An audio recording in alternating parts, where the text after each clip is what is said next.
ихэнх эцэг эхнэр болохоор айгүй буруу бодож явдаг. Тэр нь юу вэ гэхлээр ямар нэгэн байдлаар дөнгөж төрсэн хүүхдэд шүд ургаагүй болох тэр амны үндийг харьцлах шаардлагагүй гэж ойлгож яваад байдаг. Тэр нь болохоор айгүй буруу байгаад байдаг. Яадаг вэ гэхлээр хийн сүү дээрээс нь нэмэлт бүтээгдэхүүн сүүнүүд өөрөө чихэрлэг бүтцтэй байдаг учраас хилэн дээр сүү болвол бөөл сас жавчин дээр тогтож цагаан өнгөрийг үлдээж байдаг. Тэгэхээр тэр амны үндэд үлдсэн сүү маань өөрөө наалдаж явсаар хагаад цагаан өнгөр болоод тогтчихдог байхгүй. Тэгэхээр тэрийг дөнгөж төрөөд шүдгүү байгаа ч гэсэн тэр амны үндийг төрсэн цагаас нь эхлээл харьцлах хэрэгтэй. Амны үндэд тогтсон өнгөр маань болох дээр цаашлаад бактерийн үржил дээрээс нь мөөгөнцөр болж хуурдаг удаан хугацаа өнгөрсний дараагаар зихнэр ярьдаг шүү дээ. Амнаас нь эвгүй үнэр гараад ийн гэдэг. Тэр ер нь бол бактерийн задрал маань өөрөө амнаас эвгүй үнэрийг гаргаж идэг. Тэгээд дээрэс нь цэвэрлэхдээ юу гэдгийг заавал хөхүүлсний дараа болгоно ч гэдэг юм уу. Тийм байдлаар цэвэрлэх биш. Өдөрт 1-2 удаа байхад хангалттай. Ялангуяа шүн унтахын өмнө амны үндийг цэвэрлж ивэл зүгээр. Яг тэгэхээр хүний ам өөрөө хаалттай үед шүлс ялгалт багасаад ирэхлээр тэнцээ бактери үржил илүү их явагддаг. Тэгэхээр тэнд байгаа өнгөрийг унтахаас өмнө цэвэрлжүүл илүү өрцөн сэргийлж чадна гэсэн үг. Амны үндийн шүдгүү байгаа хүүхдүүд дээр цэвэрлэгээ, амны үндийн арчилгаа гэх юм бол юу гэдэг? Ариун марлыг хуруундаа ороогоод хилэн дээрх өнгөрийг ерөнхийдөө шүүртэх маягаар босод цэвэрлэж болно гэсэн. Чиглэж аваад. Шүд ургахаас өмнө бас цэвэрлж гэн. Шүд ургасны дараагаар сойцыг ашиглавал илүү тохиромжтой. Хатуу гадаргуу дээр байгаа шүдэн дээр хоёр шүдний засар байгаа хоолны үлдэгдлийг сойцоор цэвэрлэвэл илүү тохиромжтой. Тэрэн дээр нэг санаа зовох зүйл бол байхгүй. Яагаад гэвэл тухайн хүүхдийн өсөлт хөгжил яаж ч явагдаж болно. Зарим хүүхдийн 6 сараас эхлээд захиур зохиж эхэлж болно. За зарим 7, 8 гэдэг ч юм уу. Тухайн хүүхдийн маань өөрийнх нь онцлогоос болоод захиур зохих хугацаанууд янз янз байдаг.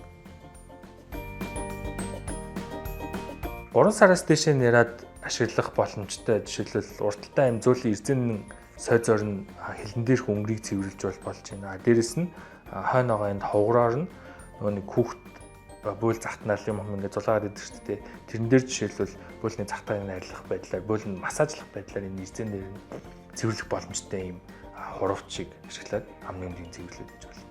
Эцэг эхчүүд заавал марл өөрөө хайчилж бэлдэхгүйгээр 100% хүнсний найрлагатай ийм салфетыг нэг удаагийн салфетыг ашиглаад бас 6 сараас дээшээ буюу шүд ургаад хэлснээс хойшоо хуруугаа одоо жишээлбэл ороож байгаа шүдэн дээрх өнгөрийг бас хусах, хилэн дээрх өнгөрийг хусах боломжтой.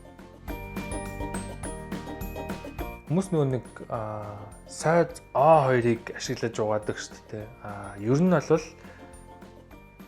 гадаргуу дээр байгаа наалтсан өнгөрийг сойз ашиглаж угаана. Сойз гадаргуу дээр байгааг юу гэдэг нь шүүртэх маягаар угаана. Тэрэн дээр юу болчих юм гэхээр нэмэлт бүтээгдэхүүн туслах зүйл нь болохоор оог ашиглаж тэр шүтэн дээрх гадаргуу дээр байгаа өнгөрийг цэвэрлж байгаа гэсэн. Он болохоор фторын агуулмжтай, зарим тохиолдолд фторын агуулмж үү гэдэг онууд байгаа. Фтор өөрөө ерөнхийдөө шүдний бат бөх чанарыг хангах зорилттой эрдэс гэж авдаг гэсэн. Сойд сонгохдоо тухайн хүүхдийнхаа сар буюу одоо хэдэн шүттэй байгаа, тухайн хүүхдийн маань хөгжлөөсөө шалтгаалаад сойд нүдийг сонгуул зүгээр.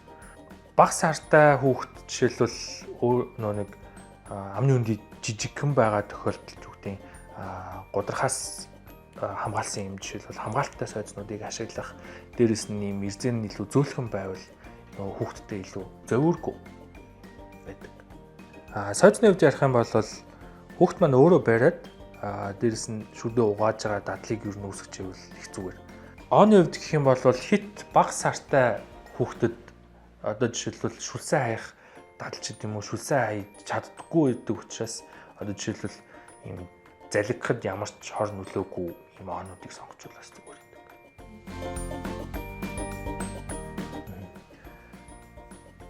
Хүүхдэд хамгийн анхны мэдрэмжийг өгөхдөө эцэг эхнэр өөрсдөө шууд шүдийг угаагаад эхэлждэг.